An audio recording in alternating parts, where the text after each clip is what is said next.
कशी वाटतेय साडी? मागच्या आठवड्यामध्येच मी आणली बरं काही. सेल लागलेत ना सगळीकडे. 250 रुपयाची साडी आणि हे ब्लाऊज शिवून 7-8 वर्ष झाली होती. म्हटलं ह्याच्यावरचं ब्लाऊज नको शिवायला, ह्याचं आहे आणि ते असं सुताड अस्तरचं कापड असतंय तसं. मग म्हटलं याच्यावर हे एक ब्लाऊज काढावं म्हणजे शिवलं तर जाईल, घातलं तर जाईल. 7 वर्ष झाली.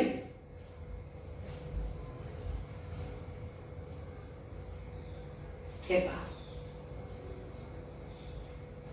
छान आहे की मस्त आहे.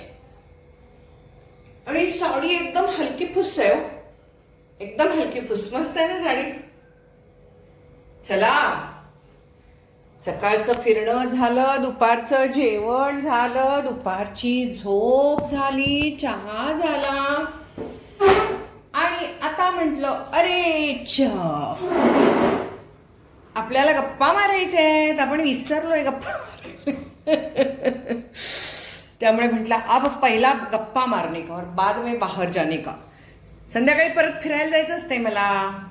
सकाळी 2 देवळं करायची, संध्याकाळी 2 देवळं करायची. मला आवड आहे खूप, मला खूप आवड आहे देवळात जायची. त्यानिमित्ताने चालणं होतं, फिरणं होतं, देवाला भेट होते आणि मस्त व्हाईब्स येतात, आनंद मिळतो आणि खूप कोण भेटतं आणि हसून हसून येते मी अशी. मला फार आवडतं. जाता येताना म्हातारे असू देत, लहान असू देत, म्हाताऱ्यांना नमस्कार नमस्कार म्हणत जायचं. कधी कधी ते म्हणतात ओ मॅडम नमस्कार नमस्कार. ओळखीचे असतात ना सगळीजण. लहान मुलांना काहीतरी गप्पा मारत जायचं, काय रे काय चाललंय म्हणत जायचं. छोटी छोटी मुलं रडत जात असतात बागेमध्ये वगैरे. मग आता सुद्धा मी बागेत जाते संध्याकाळी, 1-2च फेऱ्या मारते, लॉनवर जरा फिरते आणि मग देवळात जाते आणि मग 1-2 देवळं करते आणि मग घरी येते. 1.5 तासाचा हा माझा कार्यक्रम असतो. मला आवडतंय हे सगळं, आवडते. I am happy. आणि तुम्हाला एक सांगू का, देव म्हणतो हॅपी राहा, आनंदी राहा, खुश राहा, कारण नसताना हसा. मी घालते की नाही बऱ्याच वेळेला अशी. तसं हसा, त्यांचं असं म्हणणं आहे देवाचं. देवाचं काय, सायन्सचं, शास्त्राचं म्हणणं आहे. सायन्स म्हणतं तुम्ही हसा करून की नुसतं ते लाफिंग ह्याच्यामध्ये हसता की नाही, हा हा हा हा हो हो, हे हसं नाही, मनापासून हसायचं, मनापासून. आणि जेव्हा तुम्ही हसता तेव्हा ह्या सगळे हे जे असतात ना स्नायू असे मस्त ताणले जातात की जे कधीच ताणले जात नाहीत आयुष्यात. बोलताना काय हो ताणणार एवढे, इतर वेळेला एवढे इकडचे तिकडचे मानेचे बिनेचे सगळे ताणला जातात. आणि जेव्हा तुम्ही मनापासून खोटं हसा, खोटं काय कसं काय, छान आहे, बरं वाटतंय, हां हां झालं, चहा झाला, काय काका, काय मावशी, छान वाटतंय, बरं आहे, हां हां हां, असं करत जायचं. आपण नुसतं फुल आपल्याला एनर्जी येते, आपण तर फ्रेश होतो, समोरची व्यक्ती फ्रेश होते.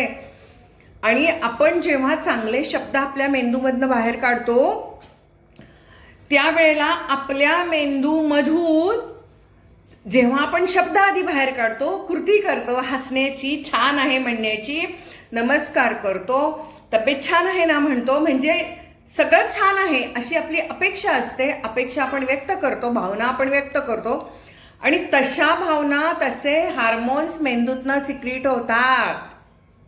हॅपी हार्मोन्स सिक्रीट होतात जे आपल्या आयुष्यासाठी अत्यंत आवश्यक आहेत. हॅपी हार्मोन्स जे आपल्या जीवनासाठी हार्मोन्स आवश्यक आहेत. आपल्याला जर आपलं राहतं घर स्वर्ग बनवायचं असेल, राहतं जीवन स्वर्ग बनवायचं असेल तर हे हॅपी हार्मोन्स आवश्यक आहेत. प्रेम, वात्सल्य, स्नेह, आपुलकी, माया, ममता, हे सगळे हार्मोन्स आपल्याला, हे सगळ्या भावना आपलं आयुष्य स्वर्ग बनवतात. आपल्याला स्वर्ग म्हणजे ऊपर जाने का नहीं है, अपने को ऊपर स्वर्ग नहीं है, उधर बिल्डिंग कुछ नहीं है, यहीच स्वर्ग आहे. कळलं का?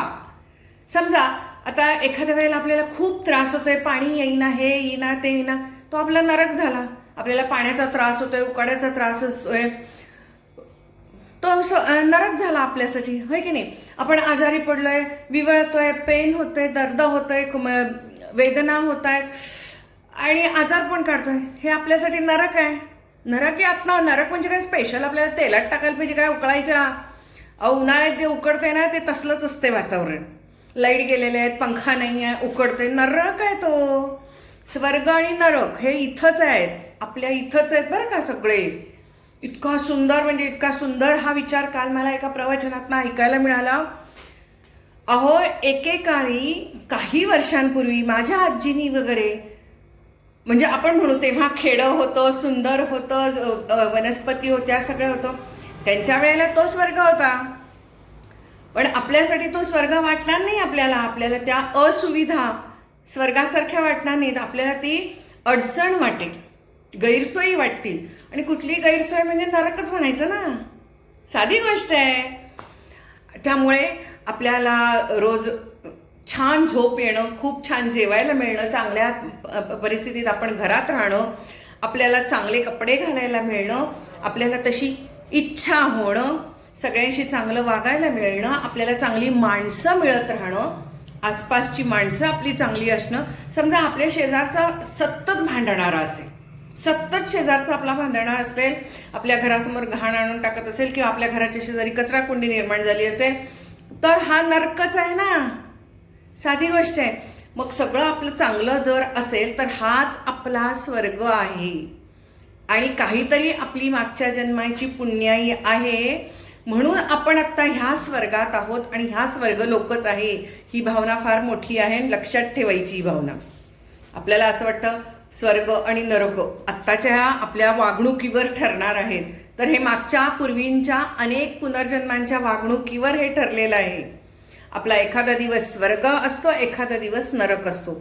एखादी रात्र आपल्याला अजिबात झोप येत नाही, टेन्शन येतं, काहीतरी दुःख असतं, काहीतरी ताण असतो, काहीतरी शारीरिक प्रॉब्लेम असतो, काहीतरी मानसिक प्रॉब्लेम असतो. त्या दिवशी आपल्याला झोप येत नाही, तळमळतो आपण. तो आपला नरक असतो त्या दिवशीचा. त्या रात्रीत आपण त्या नरकात असतो, झोप येत नाही. आणि एखाद दिवशी आपण असं पडल्या पडल्या झोपतो आणि दुसऱ्या दिवशी सकाळी उठतो आणि आपल्याला असं वाटतं काय छान झोप लागली. हा स्वर्ग आहे. लक्षात आलं का? एखादा दिवस आपला खूप छान जातो, एखाद्या दिवशी फार चिडचिड होते, एखाद्या दिवशी आपल्याच घरातली लोक आपल्या मनासारखे वागत नाहीत, ते आपल्याला नरकासारखं वाटतं त्या दिवशीचं ते घोर. आणि दुसऱ्याच दिवशी सगळं गुडी गुडी असतं. आपल्या मनाविरुद्धची गोष्ट घडेल त्याला नरक म्हणायचा. आणि मग आपण त्या दिवशी त्या क्षणापुरता त्या वेळेपुरते नरक यातनाच भोगत असतो. आणि जेव्हा आपण सगळं आयुष्यामध्ये छान छान छान भोगत असतो, आपल्या मनासारखं घडत असतं, आणि ती स्वर्गाची भावना आहे. हा आहे स्वर्ग आणि नरक. हे काय मेल्यावरती आपले सगळे कपडे बांधून आपल्याला तिकडं नेऊन वरती नेणार नाही आहेत स्वर्गात, की बाबा इकडं तुम्ही असले कपडे घातलाय, तिथं लगेच झगझगीत कपडे घालून ढगामध्ये वगैरे आपण राहणारे, सुगंधी फुलं आहे इकडं तिकडं, आणि सगळं राजसिंहासन आहे म्हणजे स्वर्ग. अरे नाही. आपल्याही घरात आपण राजसिंहासनावर असं मस्तपैकी बसून टी व्ही बघत असतो, आपल्यासमोर टी व्हीवर डान्स चालू असतो. म्हणजे काय अरे आपण तिथं स्वर्गातलं सुखच घेत असतो, असं डान्स बिन्स बघत असतो टी व्हीवरचं. म्हणजे बरोबर आहे की? तर हा स्वर्ग आहे, ह्यालाच स्वर्ग समजायचा. आणि हा स्वर्ग आहे हे तुम्ही लक्षात ठेवा. आपल्या कर्माप्रमाणे आपल्याला एखादा दिवस स्वर्ग असतो आणि एखादा दिवस आपला नरक असतो. हे सगळं इथल्या इथं आपण म्हणतो ना, हे कलियुग आहे, सगळं इथंच भोगून जायचं. तर ते असं प्रत्येकजण आपल्याला समजेल अशा पद्धतीने आपल्याला शिकवत असतं, आपल्याला सांगत असतं. फक्त ते आपण कसं घेतो. प्रत्येकाची घेण्याची स्टाईल वेगळी आहे, आपल्याला समजून घेण्याची स्टाईल वेगळी आहे. आपल्या कुवतीनुसार आपण समजून घेतो. आणि तुम्हाला सांगते की परवा अगदी सहज मी अशी चालले होते, आणि किती साधी एक, मला वाटतं की त्या मावशी ना कुणाच्या तरी घरी काम करतात, संध्याकाळची भांडी घासून चालल्या होत्या. म्हटलं काय मावशी निघालात काय, झालं काय काम? झालं बघा म्हटल्या. आणि म्हटलं काय हातात? अहो त्यांनी मला साडी दिली आहे हो. किती आनंदी होत्या. आणि त्यांचा आनंद म्हणजे चेहऱ्यावर दिसत होता. तो त्यांच्यासाठी स्वर्गसुखच नाही का? होय की नाही? असं आहे ते.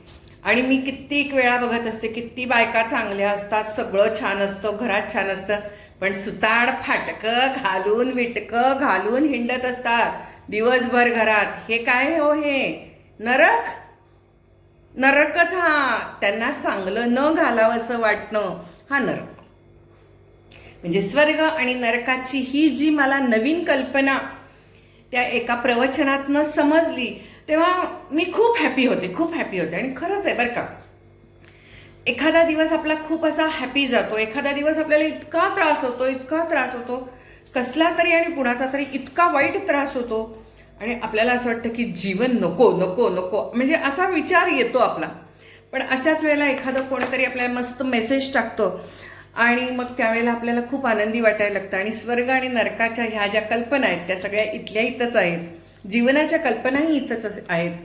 आणि हे जे आयुष्य आहे ते आपले ऋणानुबंध आहेत, म्हणून आपण ह्या जगामध्ये आलेलो आहोत आणि एकमेकांना आपण भेटलेलो आहोत. माणसं जी आहेत ती आयुष्यात येणाऱ्या प्रत्येकाचे गतजन्मीचे बंध असतात. कोणी जीव नकोसा करतात, तर कोणी उगाच जीव लावतात. किती छान आहे की नाही? भेटणारी प्रत्येक व्यक्ती मित्रमैत्रीण होत नाही, दिसणारी प्रत्येक व्यक्ती मनात घर करत नाही. जितका ज्याचा ऋणानुबंध तितका त्याचा सहवास लाभतो, जितके गतजन्मीचे देणे घेणे तितकाच तो प्रवास असतो. अकारण कोणी कोणाच्या आयुष्यात कधी येत नाही, देणे घेणे सरल्याशिवाय कोणी कधी जात नाही. आयुष्यात येणाऱ्या प्रत्येकाशी गतजन्मीचा संबंध असतो. कधी सुखाची बरसात, तर कधी वेदनेचा डंख असतो. या जन्मीचे सखे सोबती या जन्मापुरतेच नसतात, जन्म मृत्यूच्या जीवन चक्रात पुन्हा पुन्हा भेटत असतात. चला, मस्त वाटलं का नाही बोला? असे इतके सुंदर काही ना काहीतरी आपल्याला वाचायला मिळत असतो, ऐकायला मिळत असतो, की ज्यांना आपलं आयुष्य स्वर्ग बनून जातं.